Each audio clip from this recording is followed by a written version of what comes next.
there, my name is Megan and welcome back to my channel. Today I'm going to be doing a review for The Ballad of Songbirds and Snakes by Suzanne Collins. So I'm going to be doing a non-spoiler review in the first part of my video and then kind of a spoilery chat at the end of my video about some of the things that I really want to talk about. So I'll go ahead and put timestamps down below in case you're skipping just to the spoilers or you don't want to be spoiled if you haven't read it yet.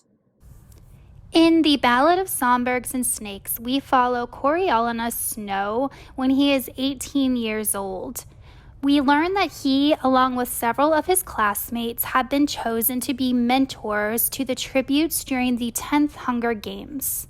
Snow is assigned Lucy Gray, a very eccentric girl from District 12. We also learn a lot about Snow's backstory in The Ballad of Songbirds and Snakes.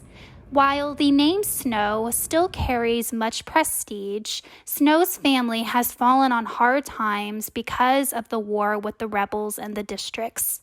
Snow's parents both died, and he now lives with his grandmother and his cousin. They don't have any money and very little food.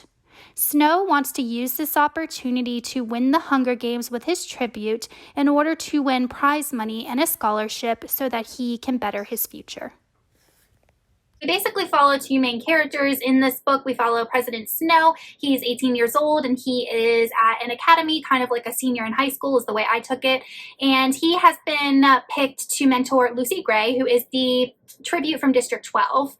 So I personally didn't mind following Snow's perspective because I really enjoy villain origin stories because I think it's fascinating how people become the way that they are based on their experiences in life.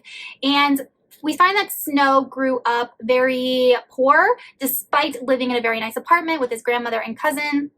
But due to the war that happened with the rebels, there was just a lot of damage to the capital, and they actually had some stakes in District 12 and got their money from the enterprises that they had in District 12, and when that got destroyed, they kind of lost their family money, and Snow's mother's dead and his father's dead, so they really don't have a lot to live on. Snow constantly talks about how he's hungry and doesn't get enough to eat, and is just lucky that he is able to eat at school. So I think Collins did a good job with garnering sympathy from the reader, at least she did with me, about what Snow went through. So I did have some sympathy for him. And another thing that I thought Suzanne Collins did really good with President Snow was showing his thought process and how he was constantly in it for himself. So no matter what situation President Snow was in, his first thought was, how can this benefit me? How can I keep myself in a good image? How can I keep my family name, which has such prestige, from being tarnished? So no matter what he did, even if it looked outwardly like he was doing something good for someone else, it was motivated by selfish ambitions. So I feel like even if it was small things, this is the first indicator that we have that Snow is going to grow up to be just a very horrible person because of his selfishness and his little bit of pride in his name. But I still felt like Suzanne did a good job in putting Snow in situations and where we as the reader saw him thinking, you know, how can I keep myself looking good? How can I manipulate people to see me in a certain way? How can I show them that I'm a Snow, that I'm not scared or hungry or whatever? What can I do for myself? So I thought that that was really well done. The next character we have is Lucy Gray, and she is the tribute from District 12, and she is a singer and musician. She's part of this group that sings in District 12, and she reminds me kind of like a traveling caravan type person because she constantly says, I'm not from District 12. So it makes me wonder if she and her musician group kind of traveled amongst the districts playing music, but somehow she's been attributed to being from District 12, so she gets picked in the reaping. And Lucy Gray is kind of your typical I'm not like other girls type of character, but regardless, I still really liked her. I felt like she had a unique personality. She had unique talents. She was very quirky. She was very smart and resourceful, and I really enjoyed reading about her. In fact, I wish that we had had a point of view from Lucy because I felt like that would have kind of broken up the point of view of Snow and how, I think, mundane that could get. We're also presented with another character. He's kind of a side character named, I think it's pronounced Sejanus. So that's how I'm going to pronounce it. But Sejanus is a boy from, I believe, District 2, and his father has built himself up and his business up, and they moved to the capital, and his father has become very wealthy working in the capital. But even though Sejanus is in the capital and his family is doing really well, he is still stigmatized because he is from District 2, and he ends up kind of latching on to Snow. He thinks that Snow is like his best friend, and Snow kind of feels sorry for Sejanus, but at the same time he often helps Sejanus only to help himself and achieve his motivations. For example, he knows that Sejanus' father has a lot of money and a lot of influence and a lot of pull, so he kind of befriends Sejanus in order to get to the father to see if he can help him get a scholarship and prize money and all this stuff. So that's once again a good example of how Snow only does things for himself.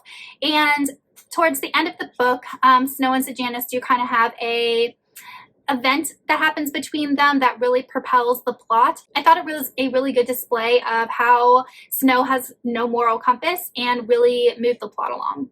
Now I'm going to talk about the things that I liked. So I really enjoyed being back in the world of the Hunger Games. I haven't read those books in several years, but I do remember absolutely loving them. So just being back in the world was such a pleasure, and also getting more of the backstory with regards to the capital and the war with the rebels and that sort of thing. And I really like seeing how primitive the Hunger Games were, because I think this takes place during the 10th Hunger Games, and when we get to Katniss, it's the 74th or 5th or something like that. So a lot of time has passed between when Snow is involved in the Hunger Games and when Katniss is, and we see how Snow was able to influence the evolution of the games. So he had a lot of good ideas about the games that were implemented, such as betting, allowing sponsors to send food and other supplies to the tributes, interviewing the tributes, getting involved with the game makers to make the games better. So Snow had a lot of involvement in the games as we know them from the original trilogy, and I absolutely loved the Easter eggs that were in this book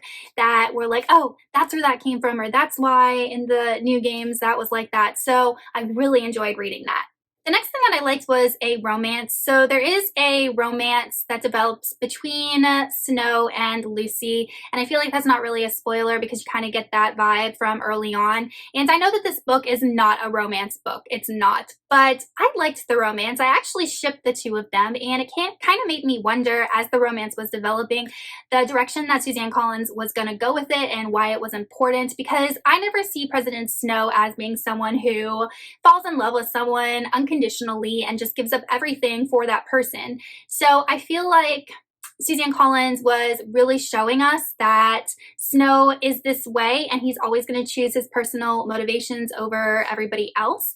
And the events that happened at the end of the book, because of how she set up President Snow at the beginning, should not have been surprising, even though they still kind of were for me. Another thing I really liked about this book was the writing style. I enjoy Suzanne Collins' writing style. I find it to be very engaging. So at points, this plot did kind of slow down for a bit, but never as I was reading the book did I like want to stop reading. So she has a way of keeping the reader engaged even during the slow parts. And I also like how accessible this book is. I feel like it reads very well for all ages. It's not one of those books that I ever felt read super young, but I think it's also able to be read by its target audience and younger readers. So I've always enjoyed Suzanne Collins' writing style, and this is no exception. Now I'm going to talk about the things that I didn't like so much, and first and foremost is definitely the pacing. That was my biggest problem with this book. So this book is over 500 pages, and it took until about page 250 for me to be like, yes, something actually is happening. The whole first part of the book I felt like was a lot of info dump, a lot of backstory, and it just could have been condensed. And then we have a very kind of action-packed middle, and then it slows down for a bit, and then we have a super rapid, super fast ending that wraps up way too quickly and conveniently. So the pacing for me personally, I found very off. And when I finished the book, I had to step back and actually think about the book as a whole and how that plot moved through the pacing that it did to see if there was a rhyme or reason to why Suzanne Collins did that. And I don't think there was. I think it was just poor choices in pacing. So now I'm going to transition into some of the spoilery thoughts I have, because it does have to do with things that I disliked. So if you have not read this book and don't want to hear spoilers, then go ahead and skip to the ending. But at the end of the book, we know that President Snow gets caught cheating in the games because he has fallen in love with Lucy and he has given her supplies to survive in the arena, which he's not supposed to do. So as punishment, he is ordered to become a peacekeeper, and he options to go to District 12 to see if he can find Lucy because Lucy won the game and went back to her district. They find each other and profess their love to one another. So like I said, I enjoyed the romance aspect of this book, and I just had a lot of trouble believing when Snow was like, I'm so in love with Lucy. I just want to be with her. I'll do anything. I'll run away with her. We'll go into the wilds together. Because the whole time I'm like, okay, no, you have all of these ambitions back in the capital to kind of rebuild your family name, to establish yourself as someone important, to have an influence in the capital society. So how am I going to believe that you're going to give all of that up for Lucy? So it kind of made me think, okay, is he doing this because he's 18 years old and doesn't know what real love is, and he's just doing it out of immaturity, or is he doing it because he is a horrible person with no moral compass? So I took it as immaturity, because of his age, and I don't think someone that age, when faced with love for the first time, really understands all that it involves and the sacrifices that you have to make. Because when he is presented with those sacrifices of running away with Lucy, and he starts to realize, oh, I'm gonna have to live in the wilderness, I'm gonna have to hunt my own food, I'm not gonna have all these luxuries like back at the capital, I don't think I want this. He just kind of like leaves Lucy. And I really did not enjoy the whole standoff between Lucy and Snow, because we never really know if Lucy finds out if Snow was the one who betrayed Sejanus, which we can infer that she found out somehow, even though that's never explained. But I just don't know. It just wasn't believable to me, that whole interaction with them like trying to shoot one another, and because just the day before they were professing their love to one another. And I just find it unbelievable that in the span of like 24 hours that they would both completely flip-flop to want to murder one another. If I found out that this guy was horrible, I just would have been like, peace, I'll move on, I'll go off by myself, I'll figure it out, but I'm not going to sit there and try and kill you. So I really disliked that last scene between the two of them when they're having that standoff, and we don't know if Lucy even is alive still. We don't know if Snow actually killed her, if he thought he killed her and she's actually still alive. So I just wasn't a fan of that whole scene and how quickly the story wrapped up. So you have that scene, you have the standoff, and he leaves, runs back to the peacekeepers, barracks, and then finds out like, oh, because you betrayed Sejanus, and now we see that your loyalties lie with the capital, you're going to get promoted and come back to the capital, and blah, blah, blah, blah, blah.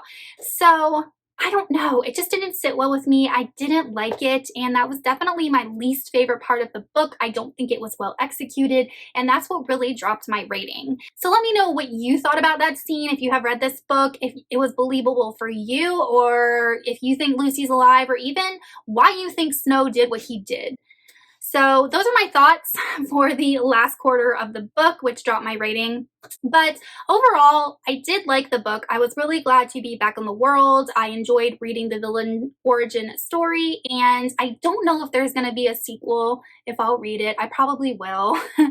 But all in all, I would recommend reading this book if you are a Hunger Games fan, because I do think that the Easter eggs are worth reading about and seeing how the games evolved and seeing how Snow became the way that he was and why he's the way he was in the beginning. And I just found it to be an interesting read with regards to the development of the Hunger Games. All in all, I gave The Ballad of Songbirds and Snakes 3 out of 5 stars. Okay, you guys, so that is it for my spoiler-free with spoilers at the end review. Let me know in the comments what you think, and I will see you in another video soon. Goodbye.